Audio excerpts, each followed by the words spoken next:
मेरे अजीज हम वतनों, सैलाब के ये दिन हमारे लिए बड़ी आजमाइश के दिन हैं।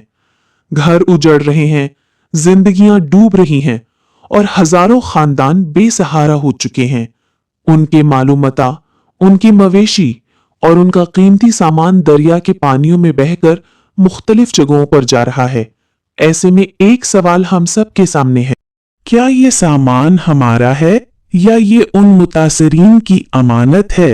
याद रखें, ये सामान आपका नहीं, ये उन बेसहारा लोगों की अमानत है जिनके घर लुट गए।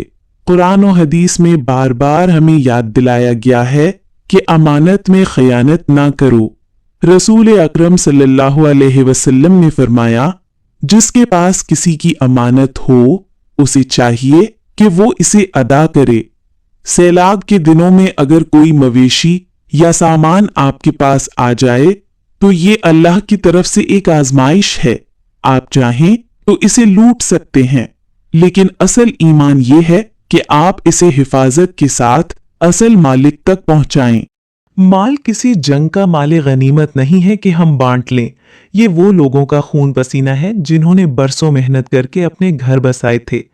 आज वो सब कुछ खो चुके हैं।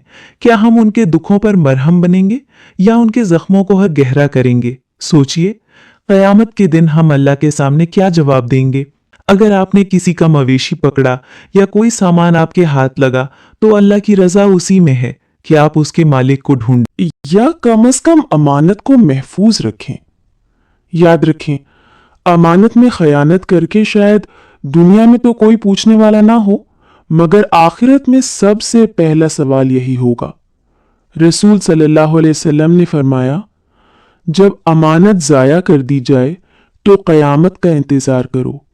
क्या हम चाहते हैं कि इन मुसीबत ज़दा लोगों का दुख बढ़ा दें, या हम चाहते हैं कि अल्लाह की रहमत हमारे घरों पर भी बरसे? याद रखें, सैलाब की ये दिन गुजर जाएंगे, लेकिन हमारी नियतें, हमारे आमाल और हमारे फैसले हमेशा के लिए हमारी किताबे आमाल में लिखे जाएंगे। आइए हम सब मिलकर अहद करें कि हम किसी के हक पर डाका नहीं डालेंगे, हम किसी की इमानत में खयानत नहीं करेंगे। ये मुतासरीन हमारे भाई बहनें और बच्चे हैं। इनका दर्द हमारा दर्द है, इनकी चीजें हमारी जिम्मेदारी हैं। आए हम सब मिलकर इन्हें सहारा दें, ना कि इनका सहारा छीन लें। अल्लाह हमें तौफीक दे कि हम मुश्किल वक्त में एक दूसरे का सहारा बने। याद रखें, बहता हुआ माल, मवेशी या सामान अमानत है, गनीमत नहीं। अपने भाइयों का सहारा बने, इनका माल लूटने वाले नहीं। अल्लाह सब मुतासिरीन पर अपना खास करम फरमाए। आमीन।